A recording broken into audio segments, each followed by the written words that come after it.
Bonjour. Divers sujets font le menu des journaux parus ce vendredi 4 mai 2018.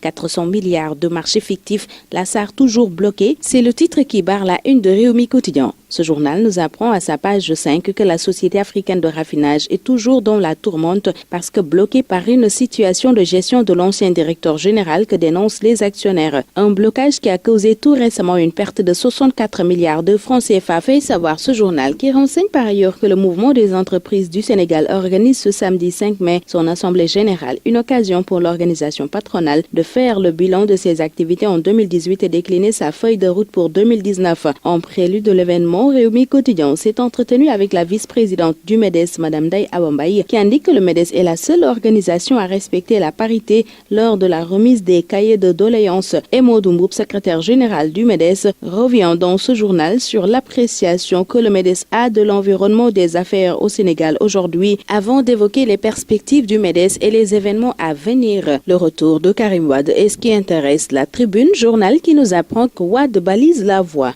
En effet, d'après nos confrères, Maître Wade, qui séjourne depuis plusieurs mois au Qatar, va prendre congé de son fils pour des audiences à son domicile de Versailles. Ce journal a appris que l'objectif des consultations est de préparer le retour de Karim Wade au Sénégal et son positionnement en direction de la présidentielle de 2019. Et pour cette même présidentielle, Idriss Seck est le challenger selon enquête qui indique que le président de Réumi, avantagé par un contexte politique national assez particulier, pourrait bien mettre en difficulté le président Macky Sall. Mais selon Moussa Diaw, enseignant-chercheur à l'UGB, malgré les apparences, Idriss Seck est isolé de toutes parts et n'est pas dans la meilleure des postures. La posture adoptée dernièrement par le médiateur de la République à travers des sorties critiques au gouvernement n'enchante pas l'APR qui demande à Macky de limoger ABC, nous apprend Les Échos. Dans ce journal, le secrétariat exécutif national de l'APR parle de logique de désacralisation des institutions. ABC agace le Macky, titre par conséquent l'AS qui parle de violentes répliques de l'APR contre le médiateur de la République. Selon Seydou Gueye, les sorties récurrentes du médiateur de la République relèvent d'un positionnement politique. Mais Alioune Badara Cissé dément dans ce journal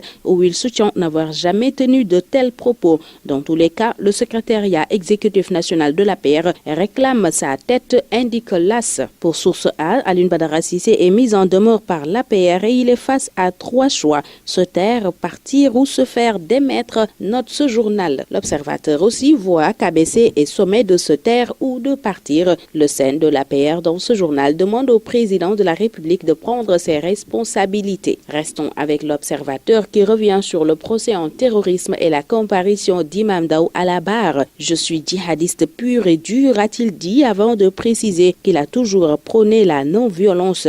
Imam Daou explique aussi dans les colonnes de l'Observateur pourquoi il a gardé dans son ordinateur des films des exécutions de Boko Haram. Réumi Quotidien nous parle de l'arme retrouvée chez Imam Daou, les vidéos sur le djihad et la décapitation. Ce journal revient entièrement à sa page 6 sur l'interrogatoire de l'imam hier. Et Imam Daou a été projeté dans l'horreur selon le titre du quotidien qui revient sur les vidéos macabres en sa possession qui ont été diffusées hier à la chambre criminelle. Il s'agit d'images d'exécution et de décapitation. Imam a soutenu les avoir téléchargées pour sa connaissance personnelle. Imam Daou se purifie du terrorisme et enfile son manteau de djihadiste pur et dur, titre Vox Populi, où le religieux se décrit comme un représentant de l'islam sur terre. On n'a jamais parlé d'un projet d'installation d'une cellule djihadiste au Sénégal. Beaucoup de mes élèves sont présents dans la salle, personne d'entre eux n'en songeait faire le djihad, a déclaré Imam Daou à la barre selon Vox Populi qui revient sur l'attaque de Niamalang qui a fait 1 mort.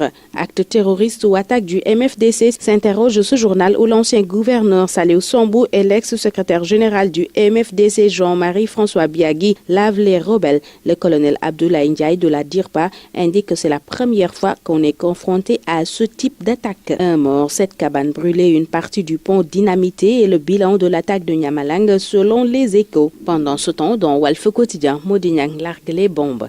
Il parle de la crise scolaire, du parrainage, des candidatures à la présidentielle, entre autres. Et dans ce même journal, relativement à la remise de financement aux femmes, Aïda Mbodj crie à la discrimination. La prime de participation pour la tanière au Mondial 2018, c'est Stade qui nous en parle et il est prévu 20 millions pour chaque lion selon le quotidien du sport qui parle aussi de la Ligue des champions et c'est pour qualifier la MSF meilleure que la BBC. Kara Mbodj au même moment s'ouvre à record. À cœur ouvert avec ce journal, l'international sénégalais se dit prêt pour le mondial. C'est tout pour ce tour des journaux. Très bonne lecture, excellente journée à tous.